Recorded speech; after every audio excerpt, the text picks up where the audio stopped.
तो लीजिए छात्रों, आपको जिस वीडियो का इंतजार था, कक्षा आपका 7वीं का विषय विज्ञान वार्षिक परीक्षा का, यहाँ पे देखिए 8 मार्च का पेपर बिना किसी डाउट के देखिए राज्य शिक्षा केंद्र मध्य प्रदेश भोपाल के द्वारा जारी किया गया आपका 101% वायरल पेपर लेके आ चुका हूँ। ये क्वेश्चन आपको डेफिनेटली देखने को मिलेगा, बिना किसी डाउट के फटाफट पढ़ लेना। देखो, आपको सबसे पहले आपको इसमें आएगा सही विकल्प वाले क्वेश्चन देखने को मिलेंगे। ठीक है, पहला क्वेश्चन आपको देखिए क्या दिया गया है। ऐसा पौधा जिसकी पत्तियां घड़े के आकार में बदल जाती है तथा छोटे छोटे कीड़े मकोड़े का देखिए शिकार करती है, क्या कहलाती है। ठीक है, चलिए थोड़ा सा आपको अच्छे से दिखाते हैं। देखिए, ये आपको अच्छे से आपको अब दिख रहा होगा। यहाँ पर पूछा गया कि इसका आंसर क्या होगा, तो राइट आंसर देखिए आपको इसमें घटपर्णी हो जाएगा। सेकंड क्वेश्चन देखो, चीरने एवं फाड़ने वाले दांत कहलाते हैं। यहाँ पे देखिए रदनक, आपका चवर्णक, कृदंत या फिर देखिए आपका अग्रचवर्णक। राइट आंसर देखिए आपका इसमें रत्नक है। ठीक है, इसके बाद देखो आपका तीसरा क्वेश्चन आता है कि हम जानते हैं कि धमनी सदैव ऑक्सीजन समृद्ध रक्त का परिवहन करती है तथा सिरा अशुद्ध रक्त का हृदय तक ले जाती है। आप तो जानते ही हैं धमनी में शुद्ध रक्त होता है और सिरा आपका जो होता है उसमें आपका अशुद्ध रक्त होता है, क्योंकि उसमें कार्बन डाइऑक्साइड मिला होता है। फुफ्फुस धमनी के संबंध में कौन सा कथन सत्य है? क्या देखिए ऑक्सीजन समृद्ध रक्त को फेफड़े तक पहुंचाती है या कार्बन डाइऑक्साइड समृद्ध रक्त को फेफड़े तक ले जाती है?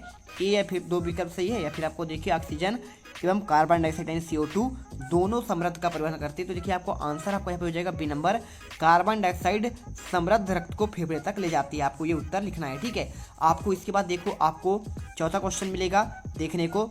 ठीक है, चौथा देखिए, ऐसी गति जो निश्चित समय अंतराल के पश्चात अपनी गति दोहराती है, क्या आपका देखिए सरल गति होती है, घूर्णन गति, असमान गति या फिर देखिए आपका आवर्ती गति। राइट आंसर देखिए आपका इसमें हो जाएगा आपका आवर्ती गति।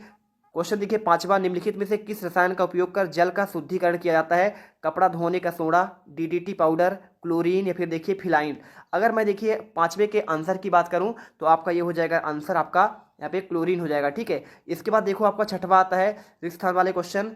पूछा गया है देखिए, नीचे दिए गए स्थान की पूर्ति कीजिए, 1 अंक आपको मिलेंगे। भोजन के घटक कार्बोहाइड्रेट, प्रोटीन, वसा, विटामिन और कौन सा है? आपका अगला आपका हो जाएगा जल हो जाएगा। ठीक है, आप इसमें जल लिख दीजिएगा, ये देखिए आपको आज जल लिखना है। इसके बाद देखिए, क्षुद्रांत की आंतरिक भित्ति पर अंगुली के समान अनेक प्रवर्त पाए जाते हैं। यानी देखिए अंगुली के समान क्या होते हैं, यहाँ पे आपका जाल पाया जाता है, उसे क्या कहते हैं? उसे कहते हैं बिली कहते हैं। ठीक है, तो आप बिली कैसे लिखेंगे? आप लिखेंगे ऐसे बिली। ठीक है, आप ये बिली लिख लो। इसके बाद देखिए लिखा है, बुखार आने पर डॉक्टर द्वारा शरीर के तापमान को मापने के लिए कौन सा उपकरण का प्रयोग करते हैं? तो देखिए सिंपल सी आपका हो जाएगा आंसर थर्मामीटर। ठीक है, थर्मामीटर आप इसमें आंसर में लिख लो, कोई दिक्कत है नहीं। अगला देखो आपका दिया गया है इसमें यहाँ पे 9वां नंबर, हीमोग्लोबिन कोशिकाओं की कौन सी कोशिका में पाया जाता है? तो देखिए आपका लाल रक्त कोशिकाओं में। ठीक है, आंसर आपको लिखना है लाल और लिख देना है आपको रक्त, बस आपको इतना लिखना है। 10वां देखिए, किसी वस्तु द्वारा एकांक समय में तय की दूरी को उस वस्तु क्या कहते हैं? आपका चाल कहते हैं। आप आंसर चाल करो। चलो इसके बाद देखते हैं आपका क्वेश्चन आपका देखिए अति लघुत्तरीय आता है। अति लघुत्तरीय क्वेश्चन आपको जो इसमें पूछा गया है, इसमें प्रत्येक के लिए आपको 2 अंक मिलेंगे। सहजीवी संबंध किसे कहते हैं? आपका ये क्वेश्चन पूछा गया है। ठीक है, साथ में देखिए आमाशय की संरचना कैसी होती है? आपका ये क्वेश्चन पूछा गया है। अगर मैं आंसर की बात करूं देखिए तो आपको आंसर लिखना है। देखिए, जब 2 अलग अलग जीव एक दूसरे का समर्थन करके अपना जीवन जारी रखते हैं तो इसे सहजीवी कहते हैं। ठीक है, आपका जैसे उदाहरण क्या लिया है, आपका लाइकेन दे दिया है। ठीक है, इसी प्रकार देखिए आमाशय की संरचना कैसी होती है? तो भाई साहब आमाशय की आपकी संरचना आपका थैलीनुमा होती है। बिल्कुल आपका यहाँ पे राइट आंसर है। वीडियो को लाइक करो फटाफट और दोस्तों को शेयर कर दो। ठीक है, और चैनल जरूर सब्सक्राइब कर लेना। क्वेश्चन देखिए आपका 13वां क्या दिया गया है, इसमें दिया है क्षारक किसे कहते हैं? उदाहरण सहित आपको बताना है। गर्मी के दिनों में पसीना अधिक निकलने पर कपड़ों पर सफेद धब्बे बन जाते हैं, क्यों? आपका देखिए 2 नंबर क्वेश्चन है। साथ में देखिए 15वां क्वेश्चन, पादपों में आपका जनन के प्रकारों के नाम और ह्यूमस किसे कहते हैं? आपका ये क्वेश्चन पूछा गया है। चलिए आपको आंसर दिखा देते हैं।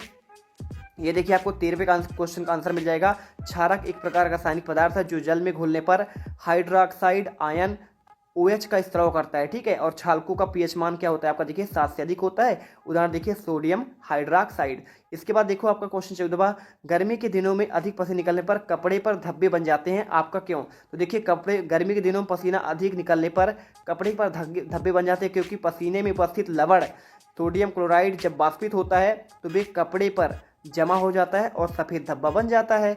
इसके बाद देखो 15 क्वेश्चन, पादप जनन के प्रकार देखिए तो आपका अलैंगिक, लैंगिक जनन और आपका विखंडन जनन आपका होता है। ठीक है, इसके बाद देखिए ह्यूमस किसे कहते हैं भाई साहब, तो ह्यूमस एक प्रकार का जैविक पदार्थ है जो मृत पौधे, जानवरों व अवशेषों के अपघटकों से बनता है। यह एक भूरे काले रंग का पदार्थ है जो मिट्टी में उपस्थित होता है और मिट्टी की उर्वरता, जल धारण क्षमता को बढ़ाता है। ठीक है, चलिए 16 तक क्वेश्चन का आपको मिल गया।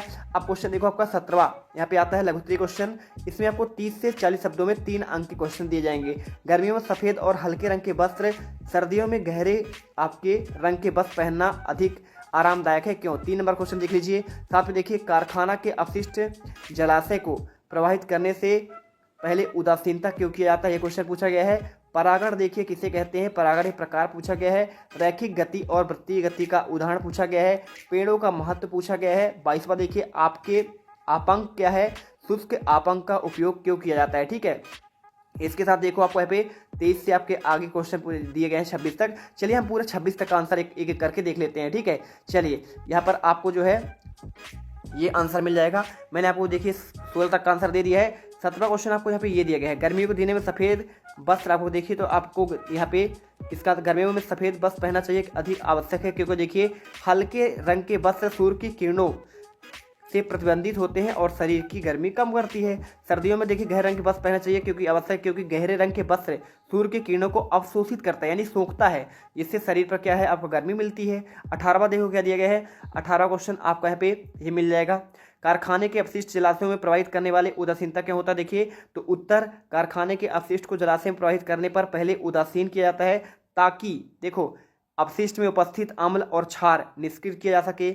इससे देखिए आपका, जिससे जलाशयों में जल प्रदूषित होने से बचाया जा सके। पूरा कॉपी पर आंसर लिख लेना। और अपशिष्ट के उपसिक्त विषाक्त पदार्थों को हटाया जा सके, जल में विषाक्तता न बढ़े। इसके बाद देखो परागकण क्या किसे कहते हैं। देखिए परागकण एक प्रकार का जैविक कण है जो पौधे के पुष्पों से उत्पन्न होता है और यह पौधे के प्रजनन में महत्वपूर्ण भूमिका निभाता है। जैसे स्वपरागण हो गया, पर परागण हो गया, मध्य परागण और आपका वायु परागण हो गया। ठीक है, वीडियो को लाइक करना और दोस्तों को शेयर करना मत भूलना।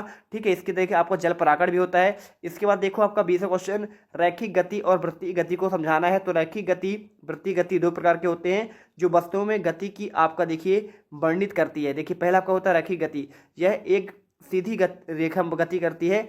इससे वस्तु की गति की दिशा, गति की दर नियत रहती है। उदाहरण देखिए एक गाड़ी पर चलती हुई आपका गाड़ी सड़क पर चलती है। और वृत्तीय गति क्या होता है, देखिए वस्तु एक वृत्त या सर्कल में गति करती है। इसमें वस्तु की गति की दिशा और गति की दर नियत नहीं रहती है, बल्कि यह वस्तु केंद्रीय दिशा में बदल जाती है। उदाहरण एक चक्की का घूमना, है ना, हो गया ना आंसर। इसके बाद देखो आपका 21वां, पेड़ों को महत्व पर आपको लिखना है। तो देखो आपका वायुमंडल में ऑक्सीजन का स्त्राव, वायुमंडल को कम करना, जल चक्र को बनाए रखना, साथ में देखिए मिट्टी का क्षरण करना, यानी मिट्टी का देखिए कटाव से रोकता है, जैव विविधता को बढ़ावा देता है। भाई साहब जैव विविधता, पेड़ पौधे आपके लगातार बढ़ते जाते हैं।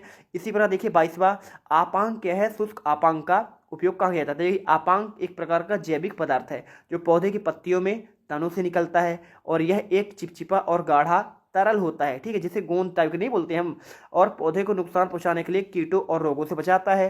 जैसे देखिए इसका उपयोग कहाँ कहाँ होता है, शुष्क आपांक चिकित्सा में, कॉस्मेटिक में, कृषि में और आपका आहार पूरक में। और इसके बाद देखिए 23वां, लोहे पर जंग लगने का रासायनिक समीकरण पूछा था। तो लोहे में जंग लगने का आवश्यक परिस्थिति देखिए, रासायनिक समीकरण आपका होता है देखिए 4Fe लोहा, ऑक्सीजन 6H2 करेंगे तो आपका देखिए लोहे का हाइड्रोक्साइड बनेगा। और लोहे में जंग लगने का आवश्यक परिस्थिति देखिए आपको यहाँ पे जो है ये पूरा आपको पानी की उपस्थिति और आपका नमी लिख देना है। इसके बाद देखो आपको ये, इसके बाद आपका यहाँ पे तापमान भी है और लोहे में सतह का खरोच और आपका दरार भी शामिल है। ठीक है, चलिए 24वां देखिए, जाइलम क्या है और यह पौधे की वृद्धि विकास किस प्रकार करता है। तो जाइलम एक पौधे का वास्तुकुलर टिश्यू में से एक है जो पौधे के वृद्धि और विकास में महत्वपूर्ण भूमिका निभाता है। जैसे देखिए जाइलम के कार्य क्या क्या होते हैं, पानी और खनिज का परिवहन कहाँ से, जड़ के द्वारा करता है। ठीक है, मिट्टी से आपका जमीन से, और पौधे की वृद्धि और विकास भी करता है और पौधे की संरचना में आपका सहायक भी होता है। भाई साहब बड़ा होता है वो। ठीक है, जाइलम और फ्लोएम आपने पढ़ा है ना, फ्लोएम आपका तनों का विकास होता है, पूरे उसके भाग में जाता है खाना। और विद्युत धारा के चुंबकीय प्रभाव को उदाहरण सहित समझाइए, चित्र भी आपको यहाँ पे बनाना है। ठीक है, तो विद्युत धारा के चुंबकीय प्रभाव का अर्थ होता है जब विद्युत धारा किसी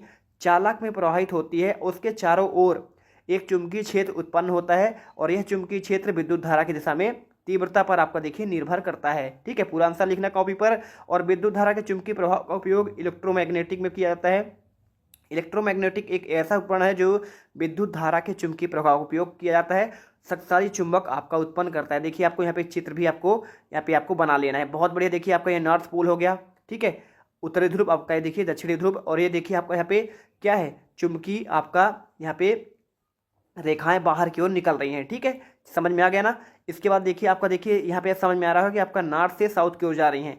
इसके बाद देखो आपको 26वां वास्तविक और आभासी प्रतिबिंब 3 अंतर पूछा गया है। तो प्रतिबिंब किसे, देखिए वास्तविक प्रतिबिंब दर्पण के पीछे बनता है, जबकि आभासी प्रतिबिंब कहाँ बनता है, दर्पण के सामने बनता है। प्रतिबिंब की दिशा देखिए, प्रतिबिंब की दिशा, वास्तविक प्रतिबिंब आपका जो है वस्तु के विपरीत होता है, जबकि आभासी प्रतिबिंब वस्तु की दिशा में आपका होता है। प्रतिबिंब की आकृति देखिए, वास्तविक प्रतिबिंब एक वास्तविक वस्तु प्रतीत होता है, जबकि आभासी प्रतिबिंब एक आभासी वस्तु की तरह प्रतीत होता है, वास्तव में जो आपका नहीं होता है। तो इस प्रकार देखिए हमने पूरे क्वेश्चन के आंसर आपको प्रोवाइड करा दिया है। और आई होप अब आपको जो है ना पूरे के पूरे नंबर आपको यहाँ पे आसानी से मिल जाएंगे।